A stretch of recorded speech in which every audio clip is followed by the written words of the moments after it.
Whenever someone asks me, hey, what's your favorite horror movie? I immediately respond with Jaws. Each time I'm asked this question, I witness the same confused expression on the person's face, followed by the irritating statement, but Jaws isn't a horror movie. Seriously, Jaws is a horror movie. I was surprised to learn that there are actually people out there who feel differently. Google defines horror as an intense feeling of fear, shock, or disgust. But even Google has it wrong, calling Jaws a mystery/drama. This film certainly has elements of both mystery and drama, but it definitely has its biggest hook in the horror game. As popular as Jaws can be, I can actually understand why people don't consider it a horror movie. However, I would like to set the record straight in a clear and concise manner so that hopefully I won't have this argument with random people on the train ever again.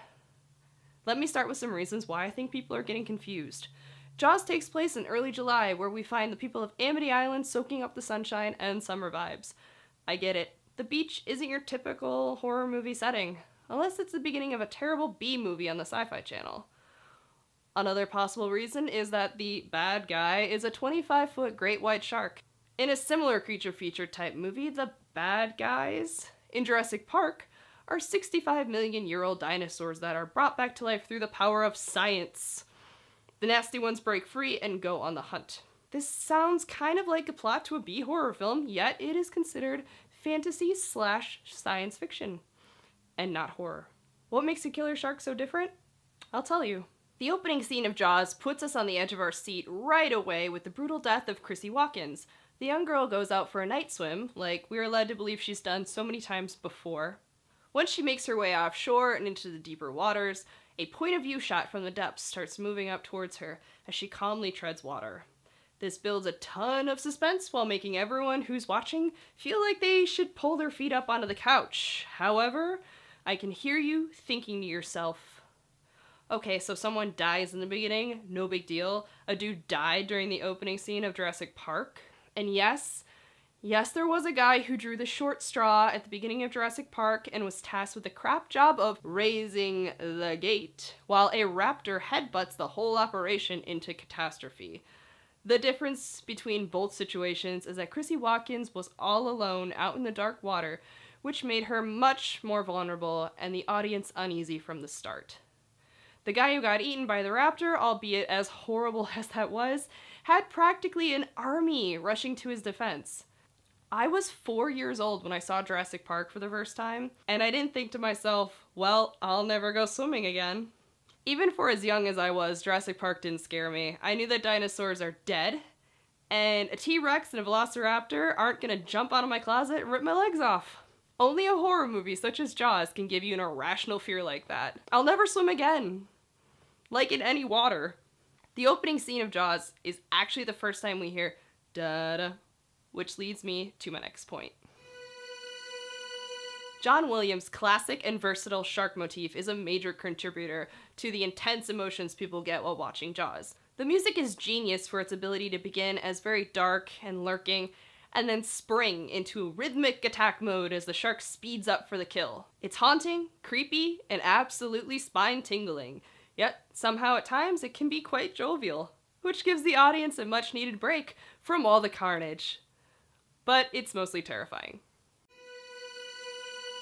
People die in Jaws! Here's the thing. You would never question if A Nightmare on Elm Street is a horror movie, would you? Well, guess what? In the original 1984 flick, Freddy kills 4 people. That's nothing. The shark kills 5 people, plus a dog. That's 6 deaths altogether. Multiple kills throughout a movie where the main plot is a thing that eats people. That sounds like a horror movie to me. Not to mention the graphic manner in which our beloved Captain Quint is ended. The jump scare is defined by Wikipedia as a technique often used in horror films intended to scare the audience by surprising them with an abrupt change in image or event. Did you catch that? A technique often used in horror films. It's too bad Jaws doesn't have any of those.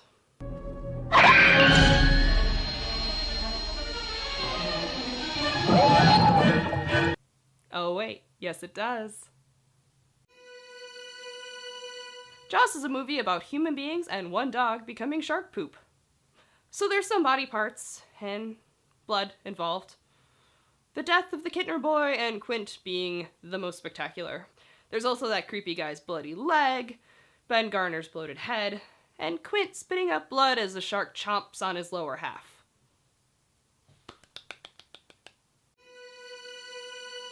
Did you know that Jaws is widely accepted as the world's first summer blockbuster? It's clear how that may confuse some people into thinking that it's an action-adventure, drama, or hell, even a sci-fi thriller, but nope, it belongs to horror. Jaws is a movie that to this day makes people afraid to go in the water, whether it's the ocean or a swimming pool, or if you're really impressionable, a bathtub. Hopefully I've done a decent job of convincing the non-believers out there that Jaws is a horror movie. Let's continue talking Jaws in the comments, and be sure to like this video if you are a Jaws fan. Next time on Ghouls, Guts, and Gore, I talk about why I can't bring myself to watch the new Mummy trailer. Stay horrible.